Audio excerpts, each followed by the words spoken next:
Cacería política en las Fuerzas Armadas o feudalización militar en Bolivia. Por Ernesto Eterno. En menos de 6 meses, el régimen conducido por Jeanine Áñez y agentes extranjeros ha hecho retroceder 37 años continuos de valiosos logros que contribuyeron a la democratización e institucionalización de las Fuerzas Armadas. Lo que se había considerado un patrimonio de la joven democracia boliviana vinculada a la obediencia constitucional del Instituto Armado y su serenidad no deliberativa hoy se ha convertido en una nefasta reiteración que nos ha devuelto a los peores años de las dictaduras militares. Tanques de asalto en las calles, soldados desnutridos con fusil en mano amenazando a la población civil, coroneles y generales envilecidos por un fajo de billetes, provenientes de los más oscuros linderos de la corrupción, han socavado el orden constitucional y violentado los derechos humanos mediante represiones infames y amenazas propias de una mentalidad retrógrada que considerábamos superada en el tiempo. El actual régimen no ha hecho otra cosa que preñar de violencia las calles y sembrar de miedo hasta las paredes. Nuevamente, las Fuerzas Armadas han perdido el norte estratégico, su prestigio profesional, su disciplina o su consagración al país para entregarse dócilmente y sin remilgo alguno a la voracidad de los intereses norteamericanos que hoy ocupan arteramente nuestra patria de la mano sucia y asesina de los actuales gobernantes. Empero, las nuevas generaciones de militares están a tiempo de devolverle al país el rumbo desquiciado que se ha impuesto a sangre y fuego. Los bolivianos estamos al borde del precipicio fatídico y nada hace presumir que las propias Fuerzas Armadas sean víctimas de la misma violencia que ayudaron a sembrar el 10 de noviembre del 2019. Y, en las últimas horas se ha producido la destitución del jefe de la Casa Militar y jefe de edecanes, además de otros oficiales, quienes cumplían destino o asignación en el Palacio de Gobierno. El régimen de Jeanine Áñez y más propiamente el ministro de la Presidencia, Yerko Núñez, dispuso, en un acto de prepotencia e injusticia, el abandono inmediato de sus oficinas como si se tratara de vulgares ladrones, acusándolos de haber filtrado a los medios de comunicación información reservada respecto al uso de aviones, avionetas y helicópteros, propiedad del Estado Plurinacional. El Gral. Bric. Ademar Terán Mendoza, jefe de la Casa Militar, CNL. Daime Edwin Vega Arancibia, jefe de edecanes y MAI. Fab Juan Claros Arispe, además de otros oficiales de bajo rango, fueron alejados de Casa Militar sin ninguna justificación que no fuera una burda sospecha de infidencia. La feroz crítica de la población contra el gobierno por el abuso de los bienes estatales los condujo a buscar culpables en el Palacio de Gobierno y no encontraron vecinos más cercanos que no fueran los militares a cuyo cargo se encuentra el movimiento aéreo del gobierno.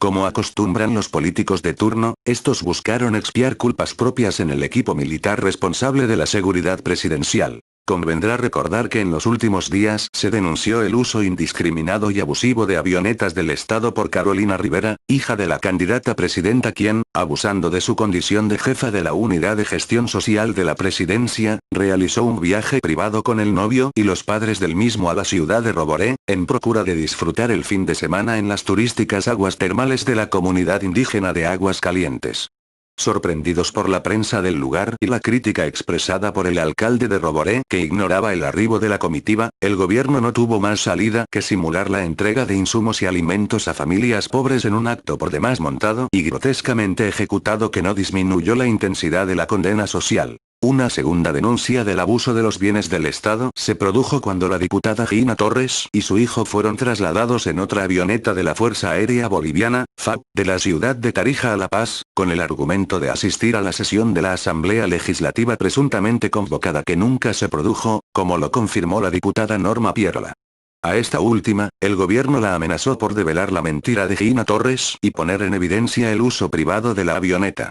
En realidad, el viaje de Torres obedecía simplemente al capricho de Carolina Rivera, que había pedido que se trasladara por vía aérea a la madre y al hijo para asistir a su cumpleaños.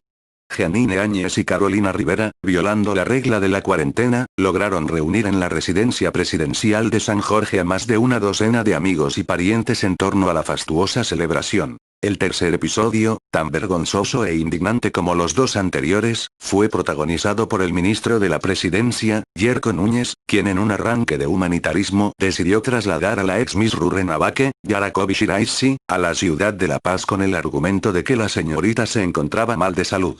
Nuevamente, en medio de un bochornoso juego de mentiras o medias verdades, Núñez declaró a la prensa que no conocía a la ex Miss y que decidió trasladarla en su avioneta sobre la base del informe médico local. Horas después de la seguidilla de mentiras, se reveló que el certificado médico fue otorgado por una militante del partido de Núñez y que Yaracobi no presentaba ningún signo de malestar, por el contrario, se encontraba en perfectas condiciones para seguir disfrutando de los paseos aéreos con el ministro, a quien en un audio lo trataba con excesiva familiaridad. El propio Núñez señaló que conocía a la familia pero que no conocía a la hija, a pesar de que él mismo había participado años antes como jurado calificador para la elección de la Miss Rurrenabaque, ciudad de la que fue alcalde durante 14 años consecutivos. Un verdadero circo mitómano envolvió al ministro de Marras ante el escándalo público que puso al descubierto las incontrolables tentaciones carnales del régimen. La indignación social estalló en las redes sociales y en algunos medios de comunicación, a pesar del intento de encubrimiento de varios periódicos y radios afines al gobierno, hasta que Yerko Núñez tuvo que pedir perdón a la población, comprometiéndose a no repetir el abuso de poder y el uso ilegal de los bienes públicos para fines privados, lo que no significa la extinción del delito. No ha estado exento de crítica el uso discrecional de los helicópteros del gobierno usados en prodigar bendiciones a la población de las principales ciudades del país en Semana Santa, contradiciendo el carácter laico del Estado y los elevados costos operativos de las aeronaves que podían servir para otros menesteres menos ostentosos y mundanos. Y los 3 episodios sucesivos, además de otros que aún se desconocen, revelan los aberrantes abusos de poder de la presidenta y del círculo íntimo del gobierno, inmerso en un mar de corrupción y saqueo desvergonzado de empresas estratégicas del Estado plurinacional.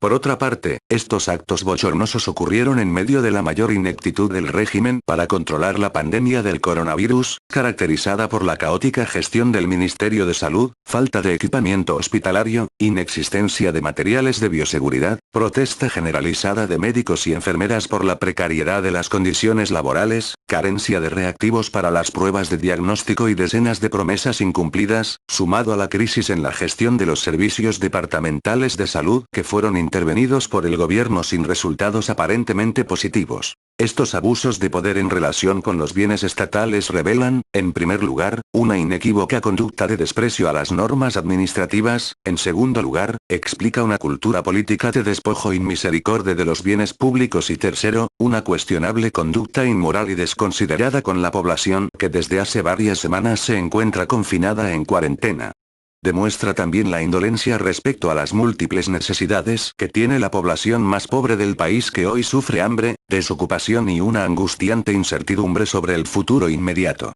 El uso de los bienes públicos por parte del régimen explica también la perversa lógica que subyace en los funcionarios públicos jerárquicos cercanos a la presidenta. Estos, en su mayoría provenientes del Beni y Santa Cruz, familiarizados con esa antigua lógica patronal o cacical de la Amazonia, poseen en su núcleo mental la idea casi naturalizada respecto al abuso de poder que entraña, entre otras cosas, el saqueo ilimitado de bienes públicos, desprecio por las normas universales, además de un secular racismo larvario como denominador común. En buena medida expresan el infortunio de un origen geográfico distante al desarrollo estatal o a procesos de modernización institucional, siendo más cercanos a la lógica patronal estanciera. Que el gobierno dirigido por Áñez sanciona injusta y abusivamente a los oficiales de las Fuerzas Armadas, responsables de la seguridad palaciega, por delitos y abusos cometidos por altas autoridades y familiares del régimen, da cuenta del cinismo con el que se maneja el país y la intolerancia incluso contra aquellos militares que se supone que son aliados estratégicos del gobierno golpista. La destitución del personal militar destinado al Palacio de Gobierno es interpretada por las Fuerzas Armadas como un castigo drástico que modificará significativamente la hoja de vida y, en definitiva, la propia carrera militar de los afectados, que en buenas cuentas sirven al arrogante régimen de turno como simples chivos expiatorios. Ninguno de ellos pidió ser destinado al Palacio de Gobierno y mucho menos a la administración de la flota de aviones y helicópteros adquiridos en la gestión de Evo Morales. Sin que medie investigación alguna y sin más trámite que una simple sospecha de infidencia, sutilmente deslizada por edecanes policías, el personal militar, además de ser destituido y acompañado de un informe lapidario de su desempeño profesional, fue enviado al Estado Mayor de las Fuerzas Armadas. Como si se tratara de simples delincuentes. Para descargo de este personal destituido convendrá señalar que, en los 3 casos de abuso de poder y uso ilegal de bienes públicos, fueron algunos medios de comunicación y redes sociales quienes circularon y denunciaron profusamente cada uno de los hechos que adquirieron la estatura de escándalo público. Habría sido un verdadero contrasentido para su propia ética u honor militar que quienes estaban destinados a preservar información confidencial la entregaran a medios de comunicación que, como se sabe, son los menos indicados para mantener un grado razonable de reserva. Resulta paradójico que los oficiales responsables de planificar el movimiento aéreo de las autoridades civiles y de preservar la seguridad de las naves, insólitamente fueran convertidos en culpables de los múltiples escándalos y en directos responsables del repudio popular contra el gobierno. Como se suele decir en el romancero popular, el cojo le echa la culpa al empedrado. Conviene no olvidar que los mismos personajes que criticaban acremente al gobierno anterior por el uso de aviones y helicópteros son los que hoy multiplicaron dicha práctica en solo 6 meses de gobierno transitorio. La decisión de destituir injusta y arbitrariamente al equipo militar del Palacio de Gobierno es una muestra fehaciente del desprecio e intolerancia que siente el régimen ante cualquier asomo de denuncia de sus recurrentes arbitrariedades. Esta reacción poco serena y casi explosiva del gobierno explica su necesidad imperativa de ejercer control sobre los medios de comunicación con quienes se ha construido un verdadero cerco mediático para que la sociedad viva en el reino de la opacidad. En este caso, el personal subalterno de las Fuerzas Armadas interpreta la decisión política como desmesurada y unilateral que ofende el prestigio militar. Empero, esta decisión ni es improvisada ni es casual. En primer lugar, es una señal categórica a las Fuerzas Armadas de que el régimen no permitirá ningún desliz de infidelidad ni de tibieza política en el cumplimiento de las tareas asignadas, particularmente las represivas, mucho menos la aceptación de concesiones políticas en favor de sus adversarios como el acceso a supuesta información confidencial que los perjudique en sus aspiraciones de continuidad presidencial. Por otra parte, es una expresión desconsiderada respecto al extraordinario esfuerzo y sacrificio que hoy hacen las Fuerzas Armadas en procura de hacer cumplir las disposiciones emanadas de la emergencia sanitaria nacional. Actualmente miles de soldados, sargentos y oficiales de las Fuerzas Armadas cumplen tareas de patrullaje y control de la cuarentena en todo el territorio nacional, sometidos a condiciones infrahumanas y expuestos al contagio inminente del coronavirus. Excepcionalmente, el personal militar dispone de recursos para la sobrealimentación y no cuenta con ningún material de bioseguridad que inmunice su trabajo diario, pese a los recurrentes reclamos de los mandos intermedios. No cabe duda de que existe una abierta complicidad e indiferencia de parte del comando en jefe de las Fuerzas Armadas. Al mando del Gral. DIF. Sergio Orellana y su Estado Mayor con el gobierno, que hacen oídos sordos a las súplicas del personal subalterno que exige un mínimo de dotación de vestuario y equipo adecuado para cumplir sus sensibles y peligrosas labores diarias. El país ignora la cantidad de soldados, sargentos u oficiales contagiados por el coronavirus ante el olímpico desprecio que expresa el Ministerio de Defensa Nacional por la transparencia y el manejo responsable de la información. Se presume que existe más de un centenar de soldados infectados en todo el país a cuyas familias se les está privando el derecho a la información. Al mismo tiempo, el personal profesional de mando, sargentos y oficiales, junto a los soldados, se exponen al contagio callejero que pone en riesgo a sus familias ante la falta de pruebas de diagnóstico oportunas en los cuarteles. Ciertamente, se advierte un agotamiento mayúsculo de la tropa que no ha tenido la posibilidad de relevo estos 3 meses, peor aún, de recibir un trato alimenticio y sanitario adecuado que está generando severos problemas de disciplina y salud mental y física en los conscriptos. Pero es lo que menos importa para el poder político y militar, puesto que subsiste la mentalidad colonial respecto a los soldados que en su mayoría son indígenas y, por lo tanto, desechables. Y los rumores cuartelarios señalan que las Fuerzas Armadas estarían siendo tratadas como animales de carga sujetas a caprichos políticos con la complicidad de sus mandos, que estarían recibiendo jugosos gastos reservados como precio por su silencio venal. El malestar del personal profesional es mayúsculo dada la comparación que se hace con el trato preferente que el gobierno dispensa a la Policía Nacional. Estos últimos estarían recibiendo recursos económicos adicionales, equipos suficientes de bioseguridad, dotaciones extraordinarias de uniformes y racionamiento alimenticio suplementario que incluye jornadas de descanso reparador. Además de lo anterior, las Fuerzas Armadas Consideran que económicamente están siendo injustamente maltratadas en relación a la policía, a quienes asignaron un aumento salarial sustantivo otorgándoles, al mismo tiempo, un margen oprobioso de tolerancia al conjunto de actos delictivos relacionados con su cultura extorsiva institucionalizada. Hasta el momento, el personal militar desconoce si se le otorgará un aumento salarial. Hace pocos días, oficiales del ejército denunciaron públicamente evidentes prácticas extorsivas y bloqueos deliberadamente planificados y activados por personal de inteligencia de la policía para acusar al MAS de romper la cuarentena y enfrentar a los militares con la población civil. Dichas denuncias no habrían merecido hasta ahora ninguna investigación, por el contrario, habrían sido eludidas por las autoridades y silenciadas por los medios de comunicación. Es ya un rumor generalizado que en este régimen las FFA se habrían convertido en peones baratos de la policía y en empleadas domésticas maltratadas por el gobierno al que consideran el más corrupto, incapaz e indolente de toda la historia. Incluso, las incautaciones que realizan los militares al contrabando en las fronteras, con el riesgo de sus vidas, estarían siendo dirigidas masivamente en favor de la policía en lugar de servir a sectores pobres y marginales. Por otra parte, el sector militar siente que su esfuerzo institucional es capitalizado políticamente por los titulares de defensa o gobierno en procura de exaltar sus méritos personales. El favoritismo del gobierno hacia la Policía Nacional en desmedro de las FFA no es un invento ni mucho menos un ardid político malintencionado. El propio ministro de Defensa, Luis Fernando López, en un acto que constituye un verdadero agravio para los militares, llamó a los policías camaradas, con el único objetivo político de granjearse la simpatía policial en procura de preservar una relación amable entre ambas instituciones. Lo que López ignora es el profundo sustrato histórico de rivalidades irresueltas e irreconciliables entre ambas instituciones que no las hacen comparables en prestigio, profesionalidad ni mucho menos en decoro profesional desde la perspectiva militar. Este arranque demagógico y desconsiderado de López con la memoria militar ha introducido en el ánimo de las FFA, particularmente del ejército, una sensación de inocultable molestia y desazón. Similar actitud de encono ha despertado la conducta política y la apuesta partidaria del comandante en jefe de las Fuerzas Armadas. Gral. Sergio Orellana, al tratar de convertir la institución en una fuerza política uniformada al servicio del gobierno.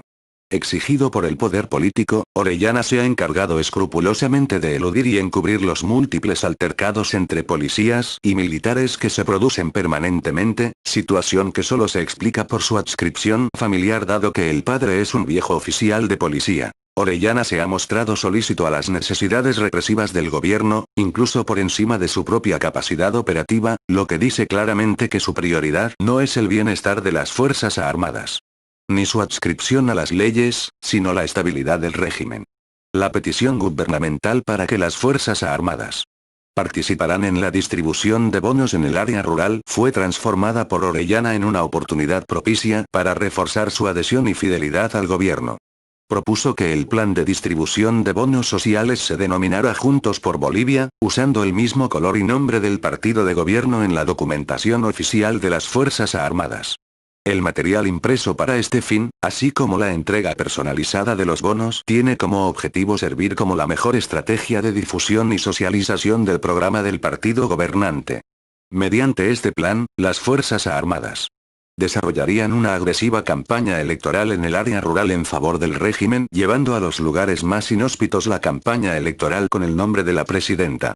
Inducir al voto y satanizar la gestión de Evo Morales, mostrando un conjunto de irregularidades administrativas constituye la base de la campaña militar propuesta por Orellana y López. De igual manera, Orellana reiteró su alineamiento incondicional al partido gobernante al denominar el plan de movilización militar policial de los fines de semana con el nombre nuevamente de Juntos con el ánimo de mostrar la inexistencia de enconos institucionales entre policías y militares y mostrarse como un indisoluble cuerpo armado al servicio del gobierno.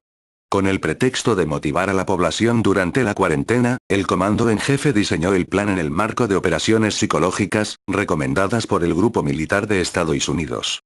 que tiene como objetivo la movilización simultánea de miles de soldados y policías a lo largo y ancho del país, que en realidad no es más que una muestra de su capacidad política disuasiva. El alineamiento de Orellana al servicio del gobierno se traduce también en la propuesta de ascenso de coroneles a generales enviada al Palacio de Gobierno para su consideración por la Comisión de Defensa del Senado en la Asamblea Legislativa Plurinacional. Dicha lista difiere radicalmente de aquella que fue elaborada con base en los méritos personales y presentada al gobierno por el anterior mando militar, al mando del Gral. Calimán. Como por arte de magia, Orellana modificó dicha lista eliminando de ella a un numeroso grupo de coroneles supuestamente cercanos al gobierno de Evo Morales para dar cabida a un nutrido grupo de oficiales considerados leales y aparentemente alineados al actual régimen. La consecuencia perversa en la discrecional y politizada elaboración de listas para ascensos se expresa en la injusta asignación de cargos al personal considerado favorecido por el gobierno. Entre tanto, los coroneles supuestamente masistas habrían sido pasados a la lista de disponibilidad militar, quedando no solo perjudicados en su derecho de ascender, sino también al margen de la asignación de cargos, que no es otra cosa que su pase a retiro. En realidad, se estaría produciendo un virtual proceso de depuración política o de limpieza ideológica entre los coroneles. No cabe duda de que la politización de las FFA con el actual gobierno, impulsado por los apetitos continuistas, ha logrado configurar una suerte de feudalización institucional, echando por tierra los tímidos avances en procura de su democratización y profesionalización de los últimos 37 años. La instrumentalización de las designaciones en cargos jerárquicos, el manejo caprichoso de destinos del personal con arreglo a la cercanía o lejanía ideológica del régimen, la modificación de listas en los ascensos, así como la disponibilidad represiva para contener la protesta social, forman parte del imperativo político del régimen en complicidad con los altos mandos, abonado por el pago de incentivos económicos provenientes de fuentes financieras dudosas, aunque con firme sospecha de que procederían del grupo militar de los Estados Unidos. Forma parte de este proceso de quiebre institucional el uso de organismos de inteligencia militar y policial dedicados, por decisión política, a identificar o perseguir oficiales críticos o aparentemente vinculados con el gobierno anterior. Desde el propio comando en jefe se ha dispuesto que los servicios de inteligencia militar, en cada una de las fuerzas, dediquen sus esfuerzos a identificar a personal militar vinculado con Evo Morales. Como pocas veces en las últimas décadas, se ha restablecido una sangruda persecución política de la mano de sanciones injustas contra el personal militar sospechoso o no alienado con el actual régimen. Las FFA no solo han sido ocupadas políticamente desde adentro, sino que también obedecen decisiones externas alimentadas por intereses extranjeros, en particular norteamericanos. Desde esta perspectiva, directa o indirectamente, la institución militar sustenta el proceso de desnacionalización del Estado plurinacional y, por lo mismo, ha pasado a formar parte del despojo del patrimonio nacional. Su condición de soporte material y armado del régimen coloca a las FFA en el vergonzoso papel de correa de transmisión del vaciamiento nacional y aplastamiento de la patria. Empero, estas no son reflexiones que forman parte de las preocupaciones sustantivas del personal militar, sino aquellas que son más mundanas vinculadas con su sobrevivencia diaria. En este sentido, la irritación militar no es menor cuando se trata de revisar los beneficios o prerrogativas logradas en el anterior gobierno en relación con la dotación de víveres o a la manipulación insidiosa en las designaciones del personal en las empresas militares o en el seguro social militar, que estaría en riesgo de quiebra. Para abreviar el conjunto de arbitrariedades podemos decir que el gobierno, a través de su ministro de Defensa y el comando en jefe de las Fuerzas Armadas, ha decidido usar el perverso apotegma: a los amigos todo, a los enemigos la ley. Consecuente con la consigna de la amistad a prueba de fuego, el círculo de confianza del ministro de Defensa se ha nutrido por una cofradía de oficiales retirados del arma de caballería que han convertido el sector de defensa en el reino de sus negocios personales. En los pasillos del ministerio se respira un aire de arrogancia, soberbia y de racismo nunca antes visto, alimentado por una caterva de exoficiales mediocres, cuya carrera fue sustentada en el servilismo y la doble moral. Una mayoría de este elenco considera que el uso radical de la fuerza militar es la única manera de frenar a las turbas masilentas y a los indios de mierda para que nunca más se atrevan a desafiar el poder blancoide o pitita. Este racismo que lucen a flor de piel resulta tan ruinosamente inexplicable a la luz del origen social de este pequeño núcleo de renegados. La corrupción en el área de defensa es similar a lo que ocurre en otros despachos ministeriales convertidos en verdaderos botines de guerra de sus titulares y adláteres. Al respecto, se ha denunciado un conjunto de irregularidades en la dotación de víveres al personal militar que corresponden a la gestión pasada y los reclamos son cada vez mayores respecto a las irregularidades en esta gestión. Las denuncias recaen sobre el responsable de la Dirección General de Logística del Ministerio de Defensa, Pedro Rea, a quien se atribuyen acciones dolosas en la administración de recursos destinados a la compra de víveres para el personal militar del servicio pasivo y activo. Rea, otro militar retirado, considerado mano derecha de Luis Fernando López, es acusado de hacer compras parciales de víveres con sobreprecio, con calidad cuestionable de los productos, además de una caótica distribución que agrega una dosis de malestar dentro de las Fuerzas Armadas. Hará falta iniciar procesos de investigación sobre la adquisición de agentes químicos, munición o equipos antimotines realizados a los gobiernos de Ecuador y Brasil, así como los numerosos vuelos clandestinos realizados por la FARC para el traslado de material policial desde los Estados Unidos. Con la complicidad del grupo militar extranjero, no cabe duda de que el régimen actual ha decidido convertir a las Fuerzas Armadas en un feudo político en el que prima la manipulación de procesos, asignaciones discrecionales, favoritismo de armas, corrupción, alineamientos ideológicos ultraconservadores y designaciones deliberadas en favor de una pequeña minoría de oficiales privilegiados que consideran el momento propicio para la obtención de beneficios personales, lejos de cualquier consideración normativa o acción fiscalizadora.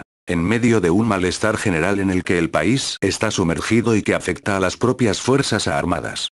El gobierno está extremando recursos políticos para acelerar la aprobación de los ascensos a generales como un incentivo para preservar la lealtad de los mandos y al mismo tiempo reinyectar una dosis de espíritu de cuerpo. Empero, dicho ascenso solo alcanza a unos cuantos oficiales, mientras una mayoría de personal militar mira las estrellas doradas de sus futuros generales con el mismo desdén con el que sienten el maltrato del gobierno que anticipó el ascenso de generales en la policía. En una búsqueda desesperada por frenar esta cascada de desmoralización militar e impedir brotes de descontento explícito, el gobierno ha recurrido, como nunca antes, a autorizar el ascenso de toda la tropa de soldados de las Fuerzas Armadas. Sin excepción, un indicador ciertamente gravísimo que muestra el proceso de descomposición interna de la institución militar. En las últimas horas se ha conocido de la aprobación de un presupuesto adicional para las Fuerzas Armadas. De 26 millones de bolivianos.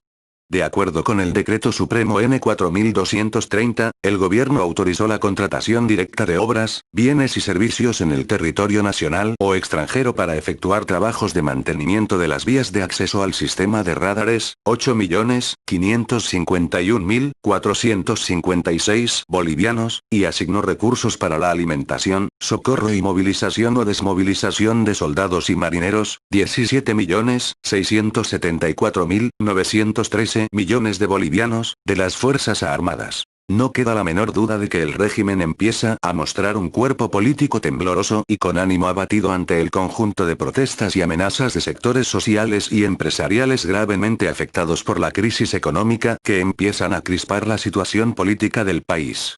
Las condiciones de hambre, empobrecimiento acelerado y desempleo, además de la contención de la pandemia, ponen en jaque al régimen que se muestra cada día con menos capacidad de resolver las demandas sociales. La caída de la credibilidad pírrica del régimen se retroalimenta con los descomunales hechos de corrupción, nepotismo, abuso de poder y represión. La convocatoria a la Iglesia Católica para que medie en los conflictos emergentes es una señal elocuente de su crónica debilidad política y de la pérdida radical de legitimidad. El ciclo golpista pareciera haber agotado su capacidad represiva, minada por el coronavirus, cuyo cuerpo militar débil, desmoralizado y crítico, que hasta hace pocas semanas sostenía sin vacilación al régimen, ahora mira con estupor el desolador panorama nacional que habla de una curva de infección del coronavirus que no cesa de trepar incesante ante la cruel ineptitud de Áñez y su pandilla, ocupados en saquear los escasos recursos que le quedan al país frente a un futuro ciertamente desolador. Eso es todo amigos, compartan los vídeos y suscríbanse en el canal. Somos anónimos. Somos legión. Nosotros no perdonamos. No olvidamos. Espéranos.